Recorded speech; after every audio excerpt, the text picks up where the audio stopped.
Hello students, मेरे YouTube channel पर एक बार फिर से आपका स्वागत है। आज हम आपसे मोमेंट ऑफ इनर्शिया के बारे में चर्चा करेंगे। मोमेंट ऑफ इनर्शिया को जानने से पहले हमें इनर्शिया जान लेनी चाहिए। इनर्शिया के बारे में अगर आप हमारे रेगुलर व्यूअर हैं तो जब न्यूटन्स लॉ ऑफ मोशन बता रहे थे, फर्स्ट लॉ ऑफ मोशन जिस दिन बताए थे, उसी दिन हम इनर्शिया की चर्चा किए थे।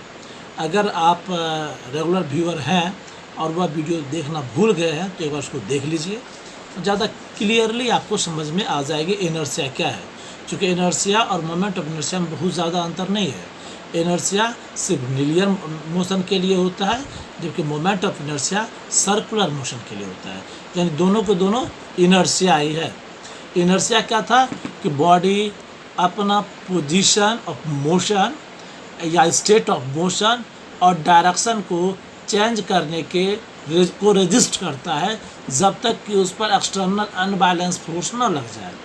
वहाँ पर क्या था, स्टेट ऑफ मोशन, यानी रेस्ट में है तो रेस्ट में रहना चाहेगा, मोशन में है तो मोशन में रहना चाहेगा, और जिस डायरेक्शन में वह मूव कर रहा है उसी डायरेक्शन में वह मूव करेगा।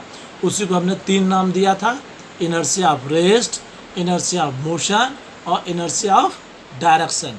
यहाँ पर बात करेंगे हम लोग मोमेंट ऑफ इनर्शिया का। अगर कोई पार्टिकल सर्कुलर पाथ पर रोटेट कर रहा है किसी एक्सिस के चारों ओर, तो मोमेंट ऑफ इनर्शिया जो होगा उस पार्टिकल के मास और एक्सिस ऑफ रोटेशन से उसकी दूरी के स्क्वायर के प्रोडक्ट के बराबर। ठीक है, mass into square of the distance from the axis of rotation to the particle, उसको हम लोग कहते हैं मोमेंट ऑफ इनर्शिया। अगर एन पार्टिकल वहाँ पर यूज़ हो रहा है, एन पार्टिकल उसी एक्सिस पर रोटेट कर रहा हो, तो टोटल मोमेंट ऑफ इनर्शिया जो होगा वह कितना होगा? तो टोटल मास, प्रत्येक पार्टिकल का अलग अलग मास और इस square of the distance of the particular particle का सम। सारे अलग अलग पार्टिकल का मास और उसके जो एक्सिस ऑफ रोटेशन से दूरी है उसको स्क्वायर करके सबको जोड़ दीजिए, टोटल मोमेंट ऑफ इनर्शिया कहलाता है। या जो टोटल मोमेंट ऑफ इनर्शिया है वह पार्टिकल को उसके सर्कुलर पाथ पर या रोटेशनल एक्सिस के इर्द गिर्द मूवमेंट बनाए रखने में हेल्प करता है। यानी कि मोमेंट ऑफ इनर्शिया मेंटेन करता है पार्टिकल का जो सर्कुलर मोशन या रोटेशनल मोशन जो है उसको मेंटेन करता है। जबकि लीनियर मोमेंटम इनर्शिया क्या था, उसके स्ट्रेट लाइन के मोशन को जो मेंटेन करने की कोशिश होता है, टेंडेंसी होती है। यह है रोटेशनल मोशन को मेंटेन करने की टेंडेंसी को मोमेंट ऑफ इनर्शिया कहते हैं। इनर्शिया जो था ओनली द मास था। इनर्शिया किस पर डिपेंड कर रहा था? मास पर। यह इनर्शिया डिपेंड करेगा मास के साथ साथ एक्सिस ऑफ रोटेशन, जिस लाइन के इर्द गिर्द वह रोटेट कर रहा है उससे उसकी दूरी के स्क्वायर के प्रोडक्ट का, mass into square of the distance from axis of rotation to the object. Okay, अब आइए बोर्ड पर कुछ इसी तरह का बात को एक्सप्लेन करते हैं। ये सबसे पहले बात करते हैं, मान लीजिए यह एक एक्स वाई जेड एक्सिस है, एक्स वाई और जेड एक एक्सिस है। इस पर अलग अलग जगह पर अलग अलग पार्टिकल है, लेकिन वह सारे पार्टिकल जो है इस वाई एक्सिस के इर्द गिर्द रोटेट कर रहे हैं। एक्सिस ऑफ रोटेशन यहाँ वाई है और वाई एक्सिस से पहला पार्टिकल का दूरी r1 है, दूसरा का r2 है, तीसरा का r3 है, चौथा का r4 है, पांचवा का r5 है, और भी n पार्टिकल हो सकता है तो n के लिए rn आ जाएगा। ठीक है, प्रत्येक पार्टिकल का मास m1, m2, m3, m4 dot dot dot dot mn है। इसको हम nth पार्टिकल मान लेते हैं तो mn हो जाएगा। मान लीजिए यह v1, यह v2, यह v3, v4 और v5 वेलोसिटी या vn वेलोसिटी से रोटेट करें। देखिए पार्टिकल n है, मान लीजिए पूरी से एक सर्किल है, यह सर्किल जो है इस बीच वाले एक्सिस से रोटेट कर रहा हो, तो जो दूर का पार्टिकल होगा r इसका स्पीड इस वाले पार्टिकल के स्पीड के अपेक्षा ज़्यादा होगा, इसलिए प्रत्येक पार्टिकल का वेलोसिटी यहाँ पर अलग अलग आएगा। लेकिन याद रखिएगा सर्कुलर वेलोसिटी, चूँकि यह पार्टिकल यहाँ से यहाँ आएगा तो ज़्यादा with respect to this particle, यहाँ पर के पार्टिकल के रिस्पेक्ट में यह पार्टिकल ज़्यादा दूरी तय करता है, सो इसका वेलोसिटी भी यहाँ पर के पार्टिकल के वेलोसिटी से अलग हो जाएगा। लेकिन पूरा एक ही सिस्टम है, तो एंगल ऑफ जो डेविएशन होगा यह थीटा, यह इस पार्टिकल के लिए भी और इस पार्टिकल के लिए भी सेम हो जाता है, इसलिए ओमेगा में कोई अंतर नहीं आएगा। एंगुलर वेलोसिटी एक पूरा सिस्टम ऑफ द पार्टिकल के लिए हमेशा सेम रहता है with respect to the linear velocity. Linear velocity अलग अलग आता है, लेकिन एंगुलर वेलोसिटी सेम ही होता है। ठीक है, तो अब बात करते हैं मोमेंट ऑफ इनर्शिया का।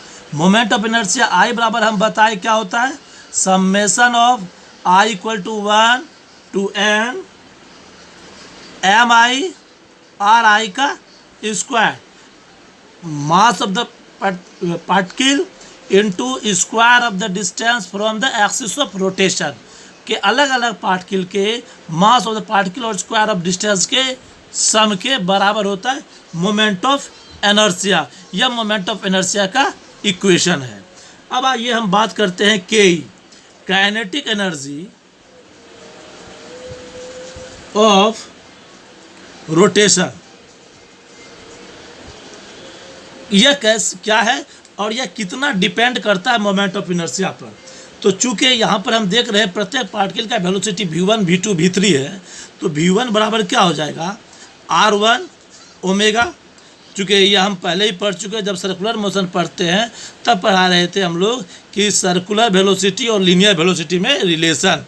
तो v1 बराबर r1 ओमेगा होता है, v2 बराबर r2 ओमेगा हो जाएगा, dot dot dot dot vn बराबर rn ओमेगा होगा। हम पहले ही बता चुके हैं कि लीनियर वेलोसिटी अलग अलग आएगा, लेकिन एंगुलर वेलोसिटी सेम होता है, चूँकि हर पार्टिकल सेम टाइम में सेम एंगल ही डेविएट करेगा। ठीक है, एंड वी नो दैट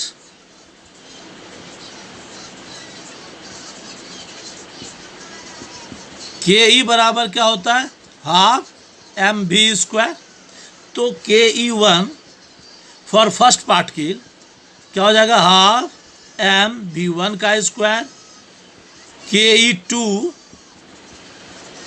बराबर क्या हो जाएगा हाफ एम वी 2 का स्क्वायर, डॉट डॉट डॉट के ई एन बराबर हाफ एम वी एन का स्क्वायर। जितना पार्टिकल है सबका काइनेटिक एनर्जी अलग अलग होगा, लेकिन टोटल काइनेटिक एनर्जी जो होगा के ई बराबर क्या हो जाएगा के ई 1 प्लस के ई 2 प्लस के ई 3 डॉट डॉट डॉट डॉट के ई एन पार्टिकल है, तो प्रत्येक का काइनेटिक एनर्जी का सम टोटल काइनेटिक एनर्जी होता है। अब इसका वैल्यू हम पुट कर दे तो क्या हो जाएगा हाफ एम, यहाँ अलग अलग पार्टिकल है इसलिए m का वैल्यू अलग अलग आता है, m1 m2 m3, m1 v1 square plus half m2 v2 square dot dot dot dot half mn vn का स्क्वायर। ठीक है, दैट मीन्स अब हम अगर वैल्यू पुट कर दे v1 के जगह पर r1 ओमेगा, v2 की जगह पर r2 ओमेगा और vn की जगह पर rn ओमेगा, तो क्या हो जाता है हाफ m1 r1 ओमेगा का whole square plus half m2 r2 omega का whole square dot dot dot dot half mn rn omega का whole square. That means half m1 r1 square omega square plus half m2 r2 square omega square dot dot dot dot half mn rn square omega square. ठीक है, अब हम लोग जानते हैं m1 r1 क्या कहलाता है I, इसको लोग लिख सकते हैं half summation of I 1 to n M I R I square omega square. ठीक है, यहाँ पर हम लोग अलग अलग पार्टिकल के लिए यह प्रयोग करेंगे, सब के सब में ओमेगा मल्टीप्लाई हो जाएगा। चूँकि हम शुरुआत की फार्मूला में ही बता चुके हैं कि यह जो क्वांटिटी है एम आर आर स्क्वायर, यह कहलाता है मोमेंट ऑफ इनर्शिया। सो इसको हम लोग लिख सकते हैं half summation of I equal to सीधा सीधी summation of I omega square, where I equal to sigma I equal to 1 to n M I R I square. So total kinetic energy K E of a rotational body equal to half I omega square. अब जरा यहाँ पर ध्यान दीजिएगा, linear में हम लोग क्या लिखते थे, याद कीजिए, लीनियर में लिखते थे हाफ एम भी स्क्वायर, काइनेटिक एनर्जी बराबर हाफ एम भी स्क्वायर। यहाँ एम जो था इनर्शिया को रिप्रेजेंट करता था, यहाँ आई इनर्शिया को रिप्रेजेंट करता है, वेलोसिटी भी यहाँ पर वेलोसिटी को रिप्रेजेंट करता था, लीनियर वेलोसिटी को, यहाँ ओमेगा रिप्रेजेंट करता है एंगुलर वेलोसिटी को। तो काइनेटिक एनर्जी का फार्मूला दोनों में, लीनियर में और एंगुलर में बिल्कुल सेम आता है, सिर्फ वहाँ पर इनर्शिया एम द्वारा रिप्रेजेंट होता था, यहाँ पर इनर्शिया आई द्वारा रिप्रेजेंट होता है, that means M I R I square द्वारा रिप्रेजेंट होता है। इतना सा ही अंतर है, बाकी दोनों के दोनों में टोटल काइनेटिक एनर्जी जो है उसका इक्वेशन अप्रॉक्सीमेट इक्वल है, लगभग सेम है। ठीक है, अगर मान लीजिए एक अगला कंडीशन लेते हैं, मान लीजिए कि ओमेगा इक्वल टू हो जाए 1, जो वेलोसिटी है angular velocity per unit time equal to 1 हो जाए, देन के ई बराबर क्या हो जाएगा, half I 1 square, that means I by 2। So I equal to twice of K E. यह इक्वेशन बनता है I equal to 2 cross A. यह है simple definition of moment of inertia. दूसरे शब्दों में हम कह सकते हैं कि moment of inertia of a body about a given axis is equal to the twice the kinetic energy of rotation of the body rotating with unit angular velocity about the given axis. हम इसको लिख देते हैं, क्या है, moment of inertia M I of a body about a given axis is equal to the twice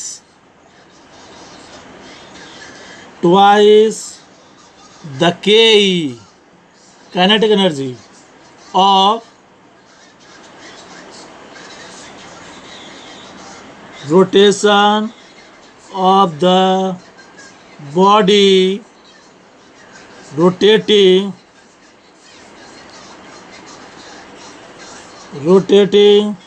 with unit angular velocity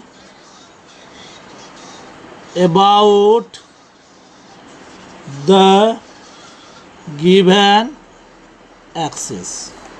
यह moment of inertia का simple definition है। तो जैसा कि आपने अभी देखा कि moment of inertia is just like the mass.